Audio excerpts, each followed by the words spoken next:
Donc, on a vu juste avant comment était, l'allure des différents tracés en V1, V2, V3 jusqu'à V6. On a vu ceux qui étaient physiologiques, et donc là on va revenir sur ceux qui sont physiologiques et on va imaginer comment pourraient être ceux qui étaient pathologiques en gardant la même logique qu'on avait eu juste avant. Donc là j'ai V1, j'ai V2, V3, V4, V5, V6. Donc là je suis désolé, on n'aura plus forcément des choses droites, mais c'est pas trop grave. Juste ce qu'on peut faire en zoom. Donc là on aura la chose, un axe comme ça, un axe comme ça.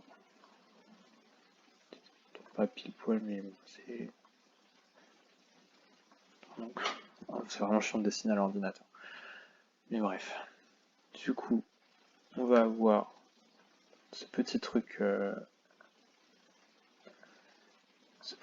là, et donc pour rappel, donc si je trace les vecteurs normaux, donc les petits vecteurs là,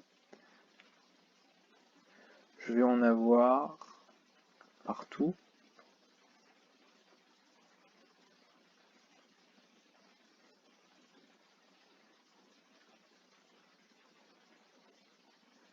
Voilà, je vais en avoir partout, même ici, etc. Ce qu'on voit bien, c'est que V1 et V2 regardent bien à droite, V3, V4 vont regarder au septum et à l'apex, et V5, V6 vont regarder au côté latéral gauche. Bien sûr, ils ont d'autres trucs, je rentre pas dans les détails, c'est pas vraiment ce qui nous intéresse, mais là on reste sur logique de ce qu'on voit, donc ça regarde à droite, à l'apex, au septum et à gauche. En fonction des tâches dont on a, ils vont regarder évidemment des choses, plusieurs autres choses. Donc je refais les tracés très, très brièvement.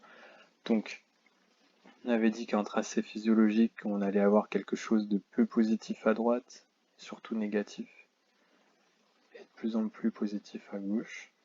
Donc l'onde qui se propage, donc là j'ai V1, là j'ai V2 qui va être plus positif, un peu moins négatif.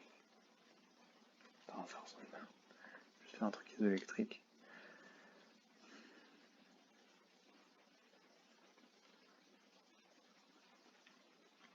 Pardon.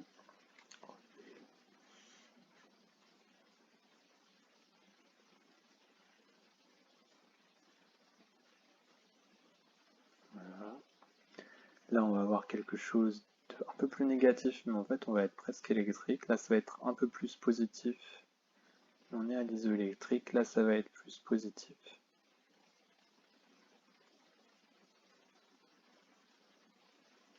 Et là, on va être carrément positif.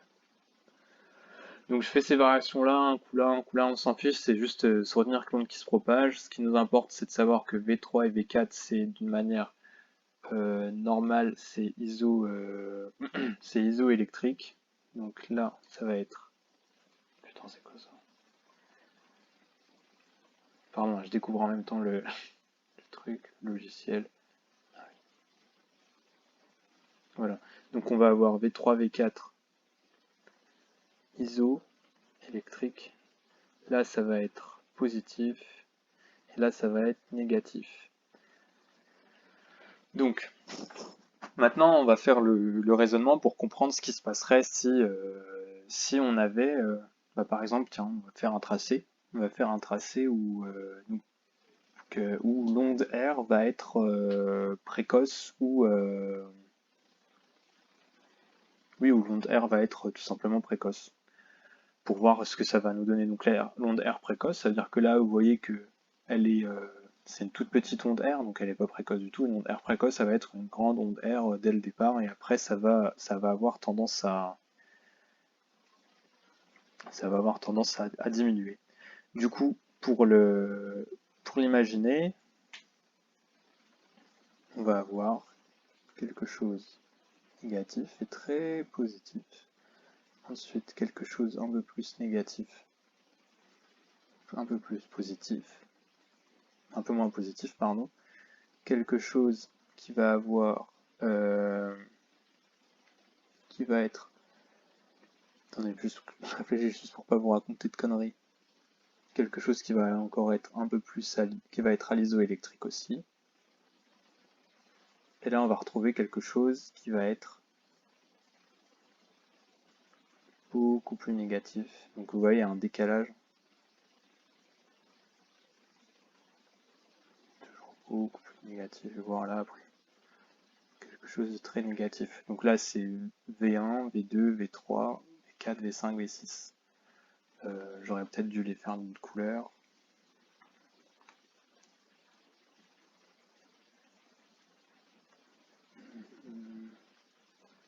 Juste pour ça.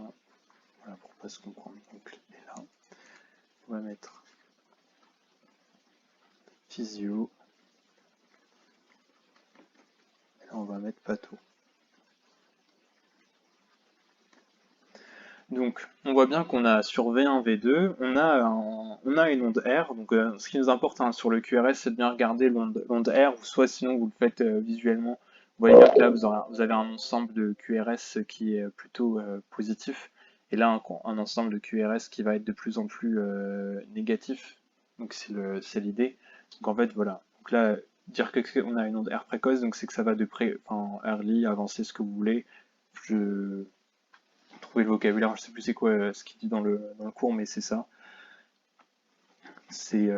Donc si vous voyez qu'on a un complexe QRS qui est plus positif et qui va vers le négatif, ce qui n'est pas quelque chose de physiologique, parce qu'on a bien dit que physiologique, on avait une tendance négative puis positive, et ben on va se demander qu'est-ce que ça peut être sans connaître le cours, juste en utilisant le raisonnement qu'on a eu avant. Bah, avec le raisonnement qu'on a eu avant, si je vois que j'ai quelque chose de positif ici, donc sur V1 et V2, donc là voilà, ici c'est V1, V2, V3, V4, V5, V6, ça veut dire que j'ai des vecteurs qui vont plus tirer sur... je vais choisir une autre couleur, du orange, donc j'ai mes vecteurs qui vont plus tirer. Ça peut être une des raisons, par exemple. Je peux avoir mes vecteurs qui vont plus tirer là. Donc là en fait ce que je viens de faire, c'est que je viens d'augmenter la paroi pour montrer que mes vecteurs ils tirent plus. Donc si mes vecteurs tirent plus sur V1, V2, ça veut dire qu'est-ce que je peux avoir? Ça veut dire que je peux avoir une hypertrophie du ventricule droit. Donc là, on va faire orange, une hypertrophie ventriculaire droite. Qu'est-ce que je peux avoir d'autre qui fait que ça tire plus à droite? Ça peut tirer plus à droite parce que j'ai plus rien à gauche, ou que c'est réduit à gauche. Ça veut dire un infarctus du myocarde gauche. Je peux avoir également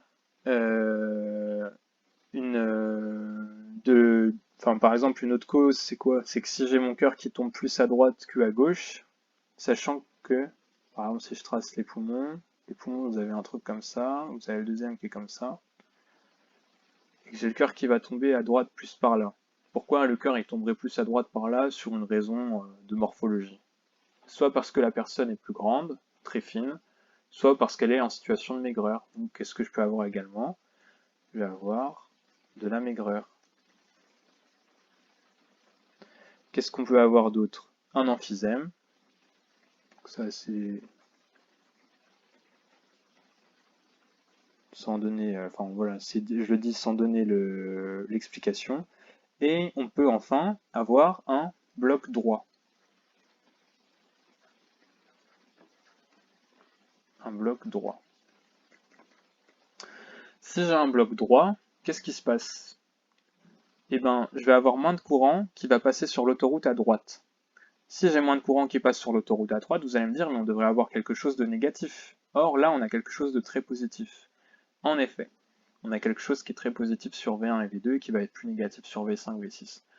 En fait, qu'est-ce qui peut se passer sur le bloc droit? Enfin, ce qui se passe sur le bloc droit réellement, c'est vrai que l'autoroute, elle est coupée. Mais du coup, pour arriver en même temps jusqu'au bout et bien dépolariser correctement sans qu'il y ait de problème d'asynchronisation de la dépolarisation entre le droit et le gauche, c'est que tout simplement notre courant ou nos vecteurs vont y aller beaucoup plus fort. Ça veut dire qu'ils vont emprunter les chemins vicinaux, donc c'est les autres chemins que le faisceau de His enfin, sur le enfin, plutôt la fin du faisceau de Higgs, c'est les réseaux de Purkinje vont attraper tout ce qu'il y a autour. Donc au lieu de prendre, donc si là vous avez le faisceau de Higgs, c'est le réseau là, comme ça, bah, en fait ça va passer comme ça, des plein de petits trucs comme ça, comme ça, comme ça, comme ça, comme ça, sur le cœur droit. Et là vous avez le cœur gauche, qui est normal. Du coup, ce qui va se passer, c'est que pour compenser le fait que les gens ne soient plus sur l'autoroute pour y aller, et ben en fait, ils vont aller plus vite et plus fort pour pouvoir compenser ça. Du coup, ça va tirer plus à droite qu'à gauche. Et donc, je vais me retrouver avec quelque chose de positif. Donc, je reprends bien. Quand j'ai un bloc droit, même si un bloc droit, la logique, c'est que bah, je l'ai coupé à droite, il n'y a plus d'autoroute à droite. Mais pour compenser cette rupture d'autoroute à droite, bah, qu'est-ce qui se passe? Et ben, c'est que pour aller plus vite, vont aller plus vite, les vecteurs vont aller plus vite et plus fort, le courant va aller plus vite et plus fort, et donc j'aurai quelque chose de plus électro-positif. Maintenant, on va faire la même chose, mais avec le cœur gauche. Donc, avec le cœur gauche, je vais prendre cette couleur-là.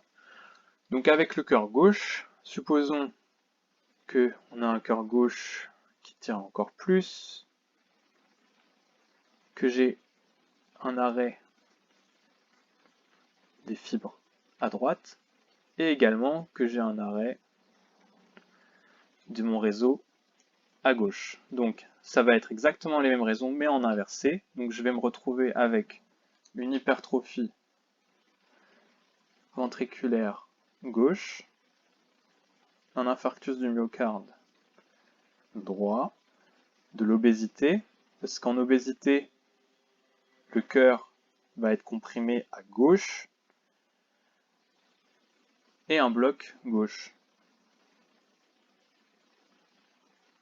Donc les raisonnements c'est les mêmes, hein. Il n'y a rien qui change.